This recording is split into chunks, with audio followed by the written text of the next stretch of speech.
नमस्कार बच्चों, सिद्धार्थ शिक्षा सदन सोयत रोड द्वारा संचालित ऑनलाइन क्लास में आप सबका स्वागत है।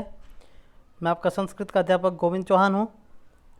हम लोग आपका 10वां अध्याय जिसका नाम है जटायु शौर्यम उसका अध्ययन कर रहे थे और हमने कुल 7 श्लोकों का अध्ययन किया था।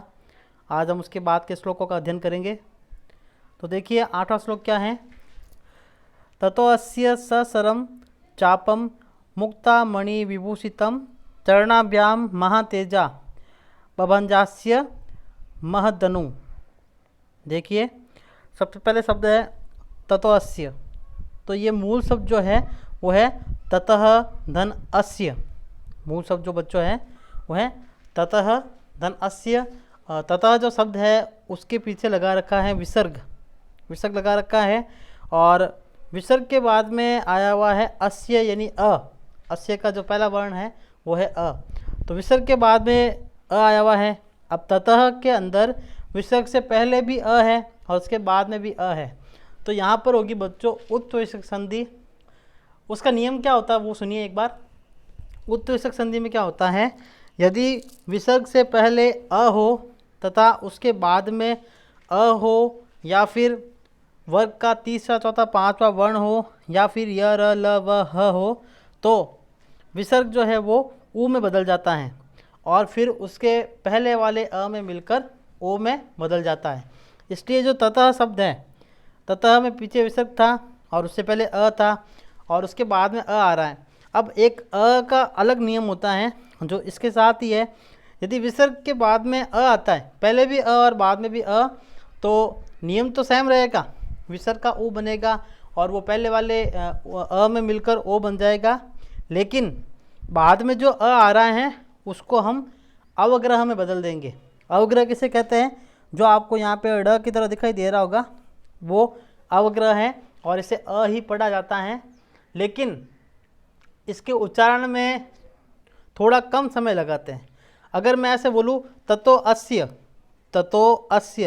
तो ये हो गया ज़्यादा समय और अब इसके उच्चारण में मैं कम समय लगाऊंगा तो कैसे बोलूँगा ततो अस्य। तो ततो अस्य बोलूँगा तब अ की ध्वनि थोड़ी कम आएगी। तो अवग्रह का मतलब यही होता है। तो ततः धन अस्य यहाँ पर है उत्विसर्ग संधि आप लिखोगे। फिर है सशरम। तो शरम का अर्थ क्या होता है, सर यानी होता है बाण। ये जो आगे लिखा हुआ है स उसको छोड़ के पीछे जो स लिखा हुआ है स और रम, इसका अर्थ होता है बाण। तो बाण जो है उसके आगे जो स लगा रखा है यानी सशरम शब्द लगा रखा है। तो बच्चों यहाँ पर अव्ययी भाव समास है। यहाँ पर अव्ययी भाव समास है। अव्ययी भाव समास में क्या होता है बच्चों, कुछ ऐसे अव्ययी शब्द हैं जो शब्दों के आगे लगे हुए होते हैं और हमें समास विग्रह करते समय एक निश्चित विभक्ति लगाकर जो आगे अव्यय पद है उसका अर्थ लिखना होता है। तो यहाँ पर देखिए ये जो स है, ये स का अर्थ होता है सहितम। आगे जो स लगा रखा है उसका अर्थ होता है सहितम। और फिर सरेन हो गया बाण। तो बाण जो है, सर जो शब्द है इसमें तृतीय विभक्ति लगेगी। स के योग में हमेशा तृतीय विभक्ति लगती है, इसलिए तृतीय विभक्ति लगेगी। तो सरेण सहितम, इसका समास विग्रह क्या होगा, शरेण सहितम। अब शरेण सहितम शब्द है तो सरेण में तृतीय विभक्ति है यानी सर के, और स यानी सहितम तो सहित यानी सर के साथ यानी बाण के साथ, बाण सहित, इस प्रकार से इसका अर्थ होगा। यहाँ पर आप लिखोगे अव्ययी भाव समास और समास विग्रह कैसे लिखोगे, सरेण सहितम। फिर है चापम, च धन आपम शब्द है यहाँ पर है दीर्घ स्वर संधि। फिर बाद में मुक्ता मणि विभूषितम, उसके बाद चरणाभ्याम महातेजाम पवनजास्य महधनु। महत धनु, ये यहाँ पे जो शब्द है महत त के नीचे है क्या है हलंत, त के नीचे है हलंत और उसके बाद में है धनु शब्द है धनु। तो बच्चों इसमें जसत्व व्यंजन संधि है संस्कृत की। यदि त के बाद में प्रथम द्वितीय तृतीय चतुर्वर्ण आता है, त के बाद में या फिर वर्ग के पहले दूसरे तीसरे चौथे वर्ण के बाद में पहला दूसरा तीसरा चौथा वर्ण आता है, तब जो वर्ग का पहला दूसरा तीसरा चौथा वर्ण जो है वह अपने ही वर्ग के तृतीय वर्ण में बदल जाता है। इसलिए त जो है वो द में बदल गया। तो बच्चों यहाँ पे द पूरा नहीं है, यहाँ पे द आधा ही है और ध पूरा है और ध के साथ में है नु, तो महत धनु, ये द जो है वो तृतीय वर्ण में बदला हुआ है ना, द का तृतीय वर्ण क्या होता है द। तो यहाँ पर बच्चों आप लिखोगे महत धन धनु, ये यहाँ पे लिखा हुआ है, देखो यहाँ द लिखा हुआ है तो द की जगह आप लिखोगे द, तो महत धन धनु। और यहाँ पर जो संधि है वो है जसत्व व्यंजन संधि। एक और है ये बभंजास्य, तो ये बभंजास्य जो शब्द है पहले है बभंज, ये देखो यहाँ पे लिखा हुआ है बभंज, और उसके बाद में धन अस्य, यहाँ पर है बच्चों दीर्घ स्वर संधि। अब देखते हैं इसका अन्वय। ततः महातेजा चरणाभ्याम अस्य मुक्तामणि विभूषितम ससरम चापम च अस्य महद्धनु पभंज। कठिन शब्द देखिए इसके, महातेजा यानी महान तेजस्वी, मुक्तामणि विभूषितम यानी हीरे मोतियों से सुसज्जित, सरम यानी बाण सहित, चापम यानी धनुष को, चापम यानी धनुष को, फिर बाद में है बभंज यानी तोड़ दिया, भग्नम कृतवान यानी भग्न करना तोड़ना। प्रसंग देखिए इसका, प्रस्तुत श्लोक हमारी संस्कृत की पाठ्य पुस्तक सेमुसी प्रथमो भाग, तो इसका लिखोगे आप प्रथमः धन भागः, और यहाँ पर भी है उत्तरसक संधि। तो प्रथमो भाग के जटायु शौर्यम पाठ से उद्धृत किया गया है, लिया गया है। मूलतः यह पाठ आदि कवि महर्षि वाल्मीकि विरचित यानी वाल्मीकि के द्वारा रचित रामायण के अरण्य कांड यानी जंगल का कांड, जब राम जी जो है सीता के साथ वन में रहते हैं ना उस समय का, तो अरण्य कांड से संकलित है। इस श्लोक में पक्षीराज जटायु के पराक्रम का तथा उसके द्वारा रावण के धनुष को तोड़ दिए जाने का वर्णन किया गया है। तो इंजरा देखिए, उसके बाद उस महान तेजस्वी जटायु ने अपने पंजों से उस रावण के मुक्तामणियों से सुसज्जित बाणों से युक्त धनुष को तथा एक अन्य बड़े धनुष को भी तोड़ दिया। तो बच्चों मैंने बताया था कि ये जो युद्ध हुआ था ये बहुत भयंकर हुआ था। हमने जो रामायण देखी है उसमें इसको काफ़ी संक्षिप्त में बताया गया है, बाकी जो रामायण जो मूल जो प्रति है उसकी, उसमें इस पूरे जो है युद्ध का वर्णन किया गया है कि जटायु ने रावण को कितना नुकसान पहुंचाया था, और जटायु ने रावण को बहुत ज़्यादा नुकसान पहुंचाया था, उसको अपने रथ तक से गिरा दिया था।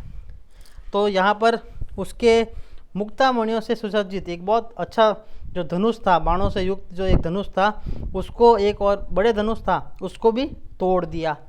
अब आगे देखते हैं 9वां श्लोक। 9वें श्लोक में देखिए बच्चों, सभग्न धन्वा वीरतो हतास्वो हतसारथी अंकेनादाय वेदे ही पतात भूवि रावण। देखिए इसके अर्थ, भग्न धन्वा वीरथो, वीरथो जो शब्द है वो मूल शब्द है वीरतः, क्या शब्द है वीरतः, और फिर बाद में यहाँ पर विसर्ग आया हुआ है वीरथः के अंदर, पीछे विसर्ग है और इसके बाद ह आया हुआ है। तो बच्चों आपको लगभग ज़्यादातर जो मिल रही है इसमें उत्तरसक संधि मिल रही है। तो उत्तरसक संधि में नियम आपको मैं बता चुका हूँ, विसर्ग से पहले अ और उसके बाद में अ या वर्ग का तीसरा चौथा पांचवा वर्ण या फिर यर अलव ह ये आते हैं। तो यहाँ पे ह आ रहा है, तो वीरतः धन हताश वो लिखा हुआ है, ठीक है। तो विसर्ग जो है वो ऊ में बदलेगा और फिर बाद में ओ में बदल जाएगा, इसलिए वीरथो हो गया। शब्द था वीरतः, यहाँ पे लिखा हुआ है देखिए बच्चों, ये लिखा हुआ है वीरतः, लेकिन वीरथो हो गया उत्तरसक संधि के कारण। उसके बाद में हताश्व शब्द है, यहाँ पर भी ये हताश वो नहीं है, हताश्व या नीचे लिखा हुआ देखिए ये रहा। तो यहाँ पर भी विसर्ग है और उसके बाद में भी ह आया हुआ है, तो विसर्ग ऊ में तथा उसके बाद ओ में बदल गया। तो आप इसको पूरा लिखोगे वीरतः धन हतस्वः धन हतसारथी, इस प्रकार से लिखोगे। तो और यहाँ पे दोनों जगह आप लिखोगे उत्व विसर्ग संधि।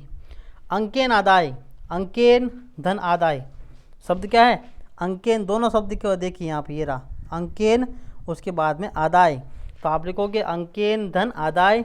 और यहाँ पर है संस्कृत की दीर्घ स्वर संधि, वैदेहिम पपात भूवि रावण। अब देखिए आगे इसका अन्वय, स भग्न धन्वा वीरत हतास्व हतसारथी रावण वैदेहिम अंकेन आदाय भूवि पतात।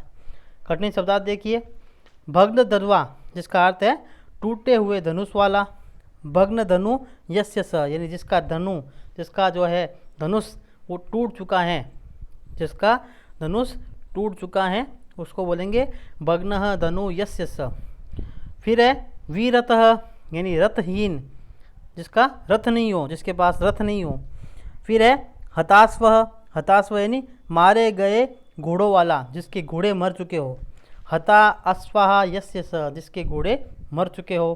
फिर है हत सारथी, मारे गए सारथी वाला, यानी जो उसका रथ जो चला रहा था वो भी मारा गया, उसका सारथी जो है वो भी मारा गया था।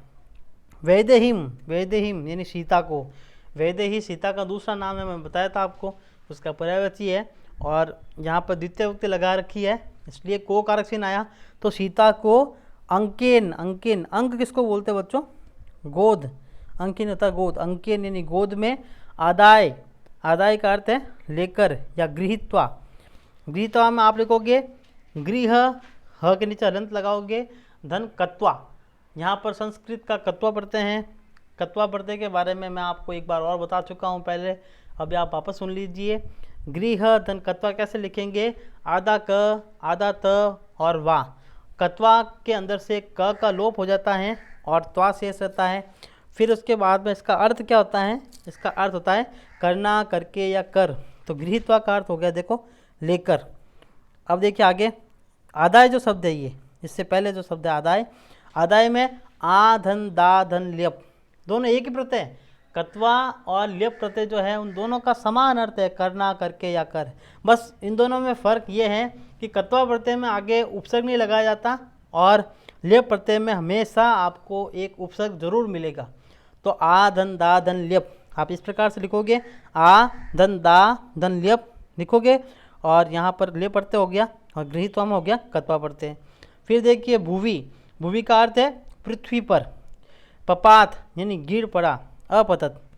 प्रसंग देखिए इसका, प्रस्तुत श्लोक हमारी संस्कृत की पाठ्यपुस्तक सेमोसी प्रथमों भाग के जटायु शौर्यम नामक पाठ से उद्धृत है। मूलतः यह पाठ आदि कवि महर्षि वाल्मीकि विरचित रामायण के अरण्यकांड से संकलित है।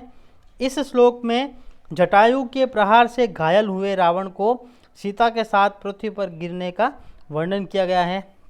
देखिए हिंदीनुवाद, जटायु के प्रहारों से, जब जटायु ने उनके ऊपर प्रहार किए तो उसके प्रहारों से वह टूटे हुए धनुष वाला जिसका धनुष टूट चुका हो, टूटे हुए रथ वाला जिसका रथ भी टूट चुका हो, मारे गए घोड़ों तथा मारे गए सारथी वाला जिसके घोड़े और सारथी भी मर चुके हो, वह रावण सीता को गोद में लेकर पृथ्वी पर गिर पड़ा। मतलब वो पृथ्वी पे गिर गया था। जटायु जो एक पक्षी है, उसने इतने बड़े पराक्रमी जो रावण जो था उसको हरा दिया, उसको रथ से गिरा दिया, उसके घोड़ों को मार दिया, उसके सारथी को मार दिया और उसके सारे धनुष तोड़ दिए। फिर देखिए आगे क्या हुआ, 10वां श्लोक। 10वें श्लोक में देखिए बच्चों, संपरिजस्य वैदेहीम वामेन अंकेन रावणः तलेनाम बीज गानासु जटायु क्रोध मूर्छित। आगे देखिए इसके बारे में, इसका अन्वय, क्रोध मूर्छित रावण वैदेहीम वामेन अंकेन संपरिजस्व आसुम जटायुम तलेन अभिजगान। देखिए इसके कठिन शब्दार्थ और प्रसंग। कठिन शब्दार्थ देखिए, क्रोध मूर्छित यानी क्रोध से मूर्छित हुआ, वैदेहीम यानी सीता को, वामेन अंकेन यानी बाई भुजा से, वामेन धन अंकेन, वामेन धन अंकेन, यहाँ पर दीर्घ स्वर संधि है। संपरिजस्व यानी पकड़कर। फिर है आंसू, आंसू यानी शीघ्र ही, तलेन यानी थप्पड़ से, अभिजगान यानी प्रहार किया, मार डाला, हतवान। देखिए प्रसंग के अंदर, प्रस्तुत श्लोक हमारी संस्कृत की पाठ्यपुस्तक सेमूसी प्रथमों भाग के जटायु शौर्यम नामक पाठ से लिया गया है या उद्धृत है। इस श्लोक में जटायु के प्रहारों से घायल होकर पृथ्वी पर गिर पड़े रावण द्वारा क्रोध में आकर जटायु को थप्पड़ मार दिए जाने का वर्णन है। तो देखिए हिंदी अनुवाद में, जटायु के प्रहारों से घायल होने के कारण क्रोध से मूर्छित हुए रावण ने सीता को बाई भुजा से पकड़कर शीघ्र ही जटायु को थप्पड़ यानी प्राणघातक प्रहार करके मार डाला। एक प्राणघातक प्रहार किया और उसे मार डाला। यानी जब रावण, आपको पता है रावण भी बहुत ज़्यादा पराक्रमी था, जटायु उससे बहुत लड़ा, लेकिन लड़ते लड़ते वो भी थक चुका था और रावण जब घायल हो गया तो उसे बहुत ज़्यादा क्रोध आया। आपने रामायण जब देखी होगी तब आपने ये भी देखा होगा कि शंकर भगवान, ये जब रावण का इंट्रोडक्शन दिया जाता है रामायण के अंदर, तब एक जो है रावण स्तोत्रम उन्होंने जो रचना की थी रावण ने शंकर के लिए, भगवान शंकर के लिए, ठीक है, शिव स्तोत्रम नाम है उसका। तो जब वो सुनाया जाता है तब बर्फ़ के अंदर रावण अपना हाथ डालता है और शंकर भगवान पूरी पृथ्वी का जो है भार उसके हाथ पे डाल देते हैं अपने पैर रखकर, लेकिन रावण जो है वो टस से मस नहीं होता, उसको कोई दर्द नहीं होता। तो मतलब रावण बहुत पराक्रमी व्यक्ति था, बहुत ही पराक्रमी। वह इतना पराक्रमी था कि वह चाहे तो पूरी दुनिया को एक साथ जी सकता था, लेकिन उसने गलती यही की थी पराई स्त्री पर हाथ डाल के, और उस वजह से जो है उसको मरना पड़ा। बाकी उसके हाथ में इतना जोर था कि जटायु को एक थप्पड़ से जो है वो प्राणघातक प्रहार करके उसे मार डाला। तो आप आगे देखिए 11वां, जटायु तम अतिक्रम्य तुंडेनास्य खगादीप वाम बाहुतंसः तदा व्यापार अरिंदम। देखिए इसके बारे में, देखिए जटायु लिखा हुआ है, उसके बाद में है विसर्ग। जटायु जो शब्द है उसके बाद विसर्ग है, उसके बाद लिखा हुआ शब्द है तम। तो यहाँ पे ये जो स आया वो विसर्ग की वजह से आया। अब इसका नियम सुन लीजिए आप, विसर्ग के बाद में जब वर्ग का पहला दूसरा वर्ण आता है, पहले दूसरे वर्ण में देखिए क्या क्या, यदि त थ या क ख आता है तो विसर्ग जो है वो दंत्य स यानी सड़क वाले स में बदल जाता है। फिर यदि उसके बाद में आता है ट ठ या प फ तो मूर्धन्य स यानी षटकोण वाले स में बदल जाता है, और यदि च छ आता है तो तालव्य स यानी शंकर वाले स में बदल जाता है। तो यहाँ पे जटायु के बाद विसर्ग है और उसके बाद तम शब्द में आगे आया हुआ है त। तो आगे जो त आया हुआ है इस वजह से जो विसर्ग है वह दंत्य स में बदल जाएगा, इसलिए यहाँ पे स का आगमन हुआ। फिर तम में म के नीचे हलंत है, तम जो शब्द है बच्चों उसमें म के नीचे हलंत है, और फिर बाद में लिखा हुआ है अतिक्रम्य, अतिक्रम्य। तो म के नीचे हलंत होने के कारण जो अ है वो अ उसमें मिल गया। तो बच्चों सबसे पहले तो आप लिखोगे सत्वशक संधि, कैसे लिखोगे वो सुनिए। पहले आप लिखोगे जटायुहु, पीछे आएगा विसर्ग, जटायुहु पीछे आएगा विसर्ग, उसके बाद लिखोगे प्लस का चिन्ह यानी धन, फिर बाद में लिखोगे तम, त और म के नीचे आपको लगाना है हलंत, उसके बाद में शब्द क्या होगा धन अतिक्रम्य। इस प्रकार से लिखोगे तो आप पहले लिखोगे सत्वशक संधि और बाद में लिखोगे अनुस्वार व्यंजन संधि। तो अतिक्रम्य में भी आप देखिए, आप लिखोगे अति धन क्रम धन ल्यप, ये यहाँ पे ल्यप पड़ते हैं, ये भी आपको ध्यान रखना है, अति धन क्रम धन ल्यप।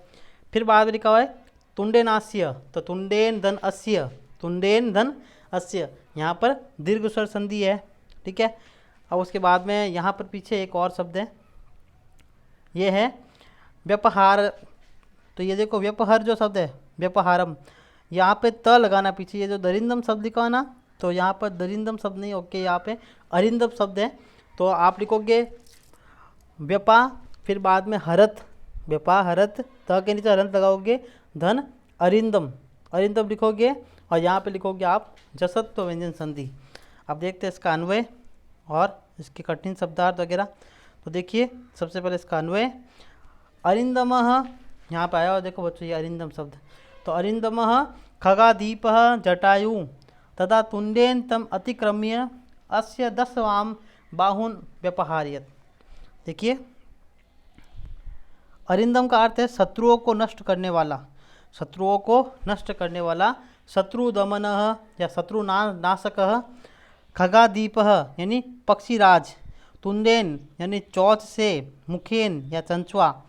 फिर देखिए अतिक्रम्य यानी आक्रमण करके, वाम बाहुन यानी कई भुजाओं को, व्यपहार यानी उखाड़ दिया, उत्खात पर। प्रसंग देखिए इसका, प्रस्तुत श्लोक हमारी संस्कृत की पाठ्य पुस्तक सेमुसी प्रथम भाग के जटायोः शौर्यम नामक पाठ से उद्धृत किया गया है। मूलतः यह पाठ महर्षि वाल्मीकि विरचित रामायण के अरण्य कांड से संकलित है। इस श्लोक में पक्षीराज जटायु की स्वामी भक्ति एवं शौर्य को दर्शाया गया है। वह सीता जी को रावण के चंगुल से मुक्त कराने के लिए मृत्यु पर्यंत का अर्थ है मृत्यु तक, पर्यंत का अर्थ होता है तक, मौत तक जो है उससे संघर्ष करता है तथा रावण को शत विशत कर देता है, किंतु उस राक्षस राज रावण के हाथों उसकी मृत्यु हो जाती है।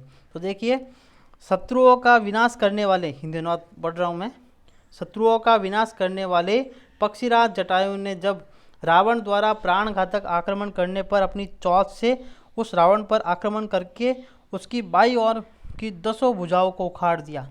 रावण के 10 सिर थे और 20 हाथ थे, तो दाईं ओर की 10 भुजाओं को उसने उखाड़ दिया। अर्थात मरने से पूर्व जटायु ने अंतिम सांस तक स्वामी भक्ति प्रदर्शित करते हुए रावण को भारी क्षति पहुंचाई थी।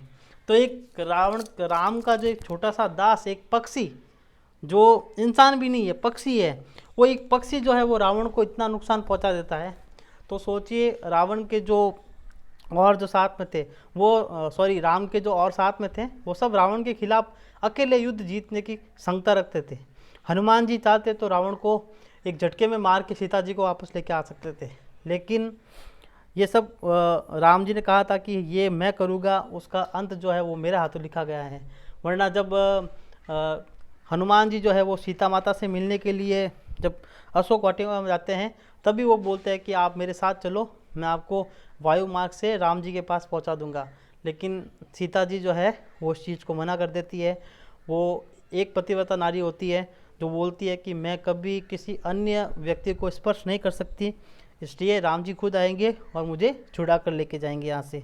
तो बच्चों, उस वक्त मर्यादा है, स्त्री की मर्यादा, पुरुष की मर्यादा या फिर स्वामी भक्ति जो है वो बहुत चरम पे थी।